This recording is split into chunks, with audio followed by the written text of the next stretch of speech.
sometimes when I'm shooting a model, I ask the model, excuse me, do you have this trousers also in maybe green? And sometimes the model say, yeah, of course I have the trousers also in green, no problem. I buy the trousers in many, many colors. The model comes back with the green trousers, and then I say, excuse me, but the trousers are a little bit too saturated. Do you have the same trousers in green, but not so saturated? And then the model look at me and say, no, excuse me, of course not. And that's the reason why I fix that in Photoshop. I do not often ask the models if they have the same trousers in another color, because most of the time the models don't have the same trousers in another color. I like to show you now a way how you can change the color in Photoshop very, very easy. Of course, you have many ways to do that. I like to show you my way. My way is done with the quick selection tool and a solid color. I like to explain you that step by step. First of all, I like to make a selection. I choose here the quick selection tool and paint right here over the trousers.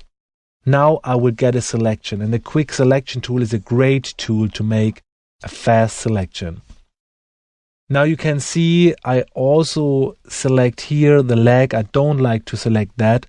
So I'm still in the quick selection tool. I press the Alt key, and then you can see I will get a minus right here, and I can delete the selection here. For adding, just paint over the trousers. And if you like to delete selection, press the Alt key. And that's all what you have to do.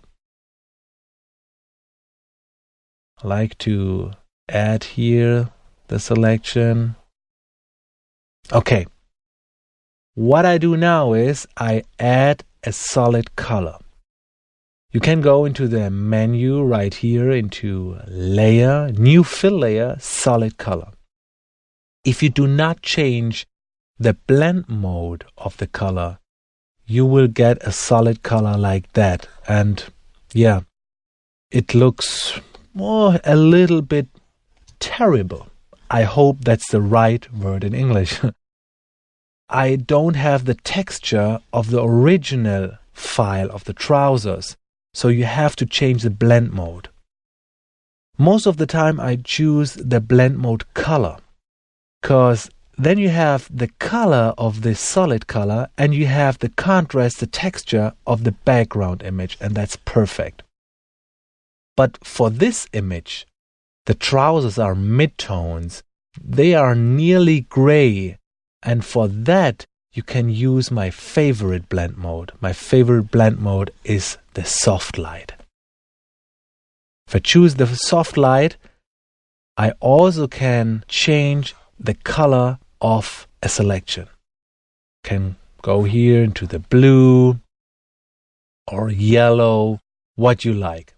What you have to know is if you go up and down, you change the brightness of the color.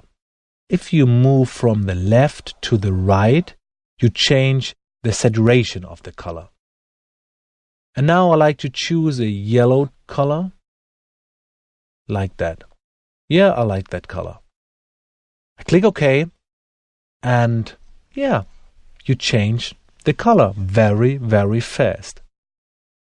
If the selection, the mask isn't perfect, no problem. You can fix that. You just go on the mask and choose a white or a black foreground color, and then you can paint the color in the picture. If you like to hide the solid color, click X on your keyboard or choose this little icon. Then you have a black foreground color, and then you can hide this solid color. But here I like to choose white as a foreground color. Here a little bit black. And then you can make your mask perfect. But that's the technique what I use for changing a color. And the big advance is I choose this technique for different kind of areas here in the picture, for the ball, for the clothes, and much more. And at the end, I fix all the colors to get the perfect harmony, to bring all the different colors together. And that's my technique.